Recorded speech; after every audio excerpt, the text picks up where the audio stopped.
Hello students, I Sauravasti, faculty of Mount Literacy School Jhansi, is now back again with the second part of the story that was a lost spring, where in my previous video I just gave the information about the Sahibe Alam who was a rag picker and was living on the periphery of the Delhi. Okay, now we have to start the second part of the story that is related to a boy whose name is Mukesh, the one who used to live in Firozabad and who wants to be a motor mechanic and he wants to drive a car, but still because they are very poor, these people, the one who used to sell bangles or make bangles, are not getting that much of income where they can live happily. So that's why they can't change their line, they can't change their profession. So that's why they have to be wherever they are. So now we are going to start with the chapter, where in this chapter we are going to study about the situation and about the conditions which have been noticed by the writer whose name is Anis Jung, about the slum areas and about these people who are living in such situation where they are not even getting or not earning even a single time food. So this story gives a overview of a poor condition of these type of people. So now let's start with the chapter.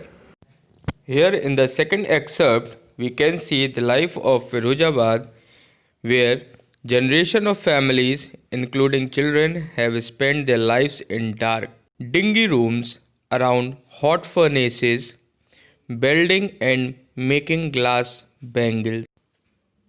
The narrator introduces Mukesh, who belongs to one such family but whose ambition is to become a motor mechanic. But he was not able to do so because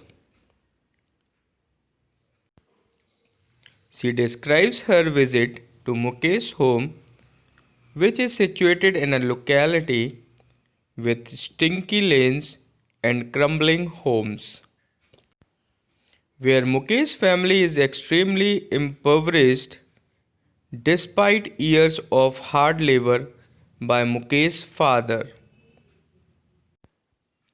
Mukesh's grandmother implies that they will never escape this as it is a family profession that they have been carrying on for generations to generations.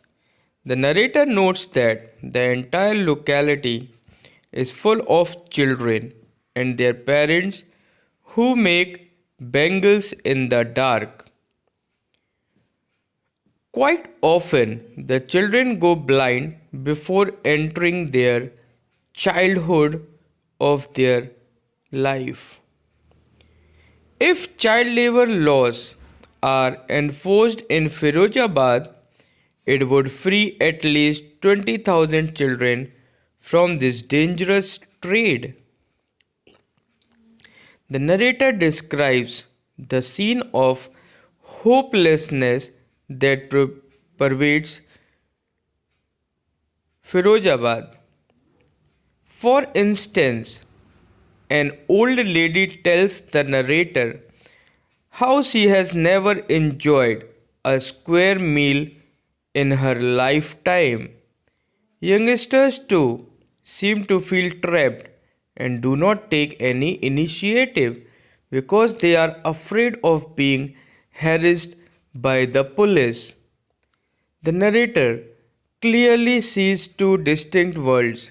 Here, one of the poverty stricken bangle makers, limited by their caste linked profession, and that of middlemen and authorities who ensure that the vicious circle continues. Both words stop young children from dreaming, making them slaves to their fate. Hence, the narrator is cheered by Mukesh's declaration, which he promised to Anis Jung, that his dreams, though modest, indicate that the next generation can escape this web of poverty, where he said that he want to drive a car, and he promised that he will learn to drive a car and one day will become a motor mechanic also.